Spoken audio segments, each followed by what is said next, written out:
দর্শক, চোখ বন্ধ করে একবার ভাবুন তো, ব্রাজিলের এক ঘিঞ্জি বস্তি এলাকা যেখানে দুবেলা ঠিকমতো খাবার জোটে না, নেই কোনো বিলাসবহুল জীবন বা নিশ্চিত ভবিষ্যতের গ্যারান্টি, অভাব আর দারিদ্র্য যেখানে নিত্যদিনের সঙ্গী। কিন্তু সেই অভাবের সংসারের এক ছোট্ট ছেলের চোখে ছিল আকাশ ছোঁয়া স্বপ্ন। তার একমাত্র চাওয়া ছিল ফুটবল পায়ে একদিন সে পুরো বিশ্বকে তাক লাগিয়ে দেবে। হ্যাঁ দর্শক, আজ আমরা কথা বলছি বর্তমান ফুটবল বিশ্বের অন্যতম সেরা জাদুকর এবং কোটি কোটি ভক্তের আবেগ নেইমার জুনিয়রকে নিয়ে, যিনি ব্রাজিলের এক সাধারণ ধুলোমাখা পথ থেকে উঠে এসে আজ পরিণত হয়েছে বিশ্ব ফুটবলের এক অবিসংবাদিত মহাতারকায়। সালটা 1992, 5 ফেব্রুয়ারি। ব্রাজিলের সাও পাওলোর মোগি দাস ক্রুজেস শহরে জন্ম নেয়া এক ছোট্ট শিশু।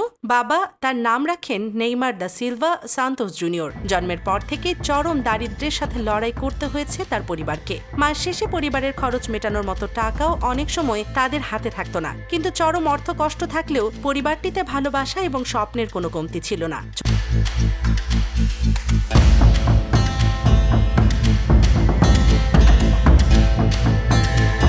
ছোট্ট নেইমার যখন সবেমাত্র হাঁটতে শিখেছেন, তখন থেকেই ফুটবলের প্রতি তার এক জাদুকরি টান তৈরি হয়। অন্য বাচ্চারা যখন খেলনা নিয়ে ব্যস্ত, নেইমার তখন ঘন্টার পর ঘন্টা কাটাতেন ফুটবল নিয়ে। ছেলের এই পাগলামি দেখে বাবা বুঝতে পেরেছিলেন এই ছোট্ট ছেলেটার মাঝে লুকিয়ে আছে বিশেষ কোনো প্রতিভা। প্রতিদিন হাড় ভাঙা খাটুনি শেষে বাবা নিজেই হয়ে উঠলেন নেইমারের প্রথম কোচ।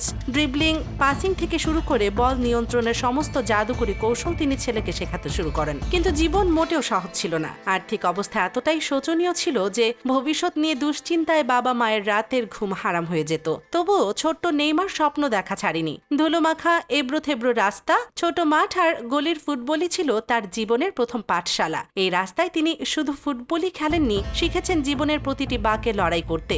বড় এবং শক্তিশালী ছেলেদের সাথে খেলতে গিয়ে তার ভেতরে তৈরি হয়েছিল অদম্য সাহস। দিনের পর দিন, বছরের পর বছর শুধু একটাই ধ্যান, ফুটবল। ধীরে ধীরে পাড়ার সবার নজরে আসতে শুরু করে এই বিস্ময় বালকের প্রতিভা। স্থানীয় বিভিন্ন টুর্নামেন্টে তার পায়ের জাদুকরি কাজ আর অবিশ্বাস্য সব গোল দেখে দর্শকরা রীতিমতো মুগ্ধ হয়ে যেতেন। এভাবেই মাত্র 11 বছর বয়সে নেইমারের জীবনে আসে এক বিশাল টার্নিং পয়েন্ট। ফুটবলের সম্রাট পেলের স্মৃতি বিজড়িত ব্রাজিলের ঐতিহ্যবাহী ক্লাব সান্তোস তাকে তাদের একাডেমিতে যুক্ত করে নেয়। আর তখন থেকেই ফুটবল বিশ্লেষকরা ধারণা করতে শুরু করেন ব্রাজিল হয়তো পেতে যাচ্ছে তাদের পরবর্তী ফুটবল সম্রাটকে। সান্তোসে যোগ দেওয়ার পর নেইমারের জীবনের মোড় পুরোপুরি ঘুরে যায়। শুরু হয় কঠোর অনুশীলন এবং নিয়মানুবর্তিতার জীবন। অন্য খেলোয়াড়রা যখন বিশ্রামে, নেইমার তখন মাঠে ঘাম ঝরাচ্ছেন। কোচেরা খুব দ্রুতই বুঝতে পারেন এই ছেলে সাধারণ কেউ নয়। তার বিদ্যুৎ গতির ড্রিবলিং, বলের উপর অসাধারণ নিয়ন্ত্রণ আর ডর ভয়হীন মানসিকতা তাকে সবার চেয়ে আলাদা করেছিল। মাঠের যে পজিশনে বাঘা বাঘা ডিফেন্ডারদের দেখে স্ট্রাইকাররা ভয় পেত, সেখানে নেইমার হাসি মুখে তাদের বোকা বানাতেন।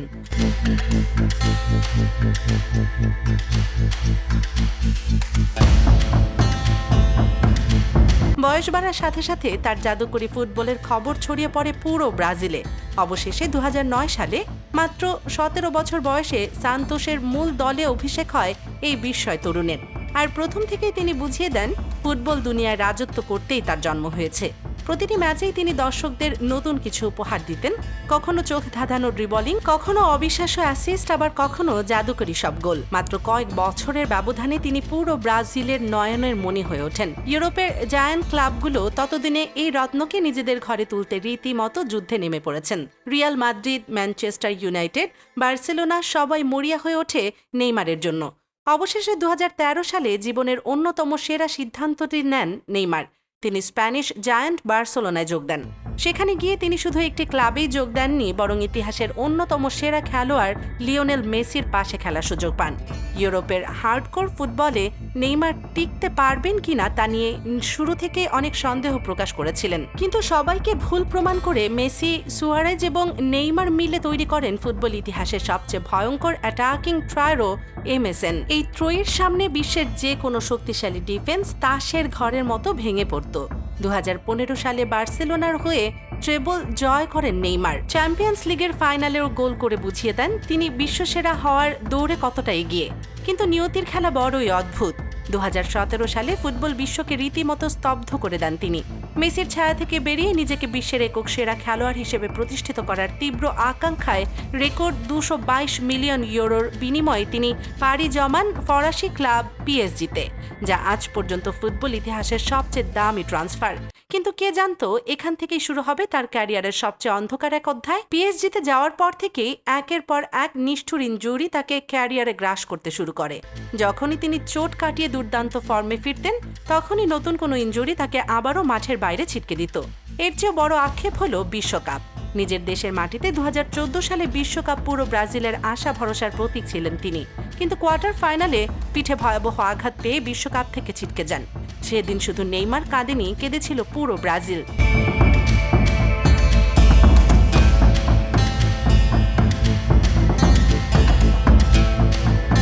এরপর 2018 সাল বিশ্বকাপেও স্বপ্নভঙ্গ, আর 2022 সালের কাতার বিশ্বকাপে ক্রোয়েশিয়ার কাছে হার মেনে মাঠের ভেতর তার সেই অঝোর ধারার কান্নার দৃশ্য আজও ফুটবল ভক্তদের হৃদয়কে টুকরো টুকরো করে দেয়।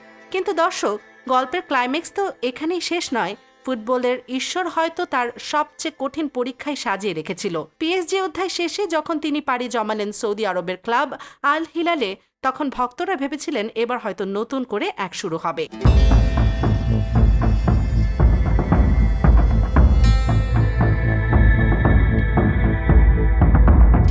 কিন্তু নিষ্ঠুর এসিএল ইনজুরি তাকে দীর্ঘ সময়ের জন্য মাঠের বাইরে ছিটকে দেয়। মিডিয়া এবং সমালোচকরা বলতে শুরু করেন নেইমারের যুগ শেষ। কিন্তু ফিনিক্স পাখির মতো ভস্ম থেকে আবারও উড়ে এসেছেন তিনি। এই অমানবিক লড়াইয়ের মাঝেই তিনি গড়েছেন এক অবিশ্বাস্য ইতিহাস। স্বয়ং ফুটবল সম্রাট পেলের রেকর্ড ভেঙে তিনি পরিণত হয়েছেন ব্রাজিলের জাতীয় দলের ইতিহাসের সর্বোচ্চ গোলদাতায়। একবার ভাবুন, যে ছেলেটি একসময় খালি পায়ে ধুলোমাখা রাস্তায় খেলতো, আজ সে ফুটবলের মহারাজার চেয়েও বেশি গোলের মালিক। এখন পুরো ফুটবল বিশ্বের নজর 2026 সালের উত্তর আমেরিকা বিশ্বকাপের দিকে। ক্যারিয়ারের গধূলি লগ্নে দাঁড়িয়ে এই জাদুকর কি পারবেন তার আজীবনের লালিত সেই অধরা বিশ্বকাপের সোনালী ট্রফিটা উঁচিয়ে ধরতে? অসংখ্য সমালোচনা, ট্রোল আর হাসাহাসির শিকার হয়েও তিনি প্রমাণ করেছেন সত্যিকারের যোদ্ধারা কখনো হাল ছাড়ে না। আজ শুধু নেইমার একজন খেলোয়াড়ের নাম নয়, তিনি সেই অদম্য স্বপ্নের প্রতীক, যিনি চরম দারিদ্র্য, কষ্ট আর ইনজুরির সাথে লড়াই করে কোটি মানুষের হৃদয়ে জায়গা করে নিয়েছেন। এটি শুধু একজন ফুটবলারের গল্প নয়, এটি হলো স্বপ্ন, সংগ্রাম আর হার না মানা জেদের গল্প। আর ঠিক এই কারণেই ব্রাজিলের সেই ছোট্ট ছেলেটি আজও বিশ্বের কোটি কোটি মানুষের কাছে এক জীবন্ত অনুপ্রেরণার নাম, নেইমার জুনিয়র। দর্শক, নেইমারের এই রুদ্ধশ্বাস জীবন সংগ্রাম আপনার কাছে কেমন লেগেছে? 2026 সালের কি নেইমার পারবেন তার অধরা স্বপ্ন ছুঁতে? আপনার মূল্যবান মতামত আমাদের কমেন্ট বক্সে জানিয়ে দিন। স্পোর্টস দুনিয়ার এমন অজানা এবং এক্সক্লুসিভ ডকুমেন্টারি সবার আগে পেতে দেশ নিউজ 24 চ্যানেলটি সাবস্ক্রাইব করে বেল আইকনটি বাজিয়ে রাখুন। ধন্যবাদ।